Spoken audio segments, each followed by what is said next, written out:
Welcome to Vocal Tips in 10 with me, voice professional and your host, Amber Mogg Cathy. The show where every week you'll get actionable tips in vocal technique, artistry, health, and more, all in 10 minutes or less. Your best voice is just a tip away, so let's go. Hi, everybody. Last week, I shared an episode where I talked about the many benefits and importance of changing the key of a song to best fit your voice. Everything from a healthier voice, better vocal longevity, to just a better performance. And I got a lot of questions from you all and DMs from that episode.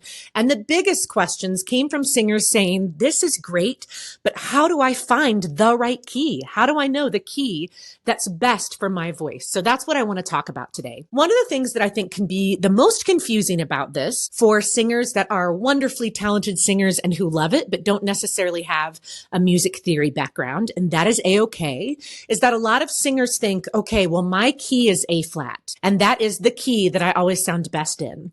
But we can't just rely on that because it completely depends on how the song is written. Keys are movable. We call it movable do. So think like Sound of Music. Do, a deer, a female deer. That just means the first note in the key, which is what do is movable. C can be anywhere. It can start on any note. It can be multiple octaves high, multiple octaves low. Every key can be anywhere. It all depends on the particular song, how it's written, where the writer put the song in a particular range. So we can't count on specific keys because they can move. What you want to focus on when you try to find the right key for you is really what is your happy place range-wise. So that's what I recommend first and foremost that singers do. What really is your range? And so I like to, kind of an aside, just to know what is my highest high note, what is my lowest low note, so I can kind of have a good idea of all the notes and the range that I have access to. But that's not necessarily where I'm the most comfy. Most of us do not want to sing a song that lives at our tip top or at our very, very bottom, right? The absolute extremes of how far we can stretch. Usually it's a few notes below that, a few notes above that. So a great thing as a singer to just know what is your comfy range? What are the range of notes? What's the highest to the lowest that you feel really good about? And then to know your sweet spot, the place in your voice where you just sound and feel the absolute best. Once you know that, then you can take a particular song, and what I want you to do first is find the highest note in the song. Make sure it is in your range and something that you can do. You can produce the sound in whatever way you want to produce it. Meaning, if the highest note, you want it to be big and powerful, make sure that's doable for you. If you want it to be light and agile, whatever it is you're looking for, then you go to the lowest note in the song. Make sure that note is in your range and make sure that you can deliver it in the way that you want it to sound. Then we really want to look at where does the song sit most of the time? It very likely is not going to be the highest high note or the lowest low note. So where is the range of notes where you are going to spend most of the time as a singer? And you want to make sure wherever that is that it feels and sounds really good. The other thing that you want to think about is you might put it in a spot that feels really good and feels really easy. But when you do that, the song loses the quality that it needs. So what do I mean by that? Take a song like an Adele song, right? Someone Like You, and the chorus needs to be big and powerful. If I drop that song multiple notes, it will be easy peasy for me to sing that chorus, but it will sound boring. It won't have the resonant energy that it needs to have to sound how it should sound. So when you're trying to find the right key for your voice, we want to find the key where you feel the best and you sound the best. Those are always my two rules. If you have listened to me or followed my work in any way, you know the two questions I am always asking singers. Does it feel good? Is it something you can do consistently? And then do you like how it sounds? Both of those two things are super important. And those are the two things I want you to think about when you're finding the right key for your voice in a song. So first, does it feel good? Can I hit the highest high note? Can I hit the lowest low note? And do I feel comfortable and like I can deliver consistently at my highest level, whatever that is for me, in the majority of this song, where this song lives throughout the song. And then number two, does it sound as good as it can sound? Keeping in mind that one, I still have to be able to hit the pitches. So I might be like, hey, I can't hit that high note in any kind of a powerful way without really dropping it. And then it definitely loses something. It sounds kind of boring, but I don't really have a choice. So that's when I would say, probably that's not the best song for you. Like if you can and you have time, let's just put that song aside, continue to work on it, and choose something that does really fit your voice right now and really shows it off. But if you can hit those notes and they feel comfortable, then we want to look at where can I move it where it feels good and it also sounds really good. The song doesn't lose anything.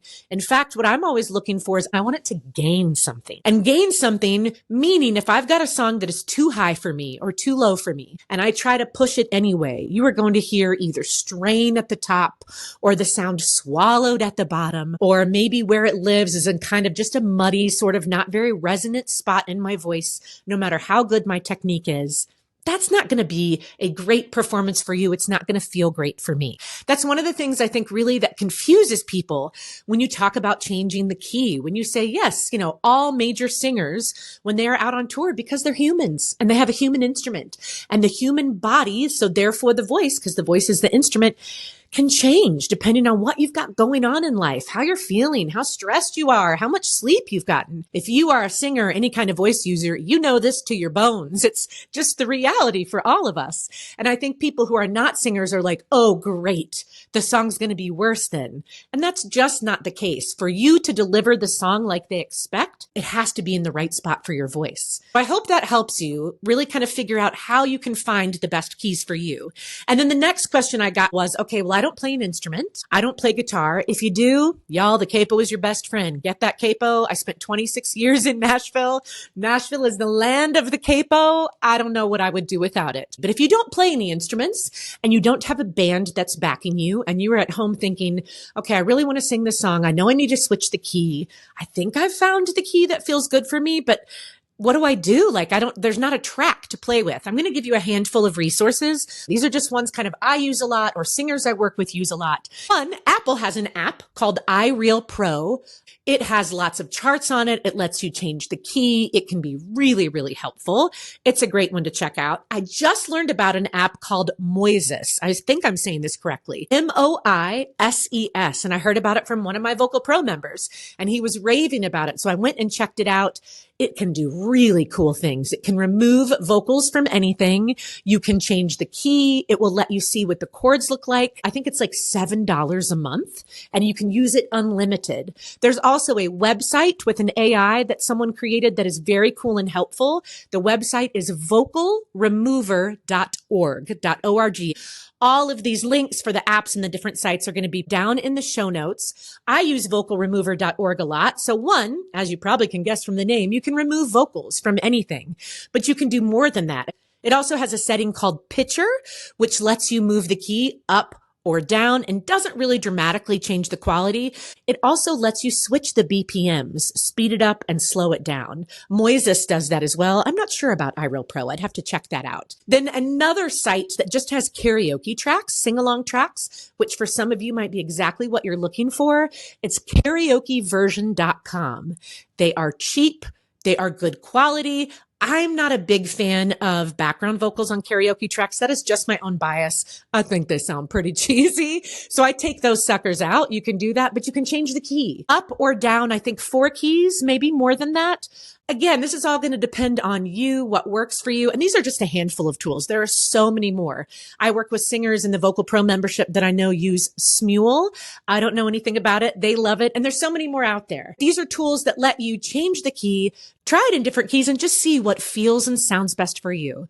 And I'm just going to leave you all with that, guys. When we're talking about anything, when we're talking about the best key for your voice, when we're talking about technique, when we're talking about artistry, when we're talking about health, it always is going to come down to how it feels in your body and in your voice and how does it sound? And those are the 2 questions you need to always ask yourself. If you can say yes to both of those, you are good to go.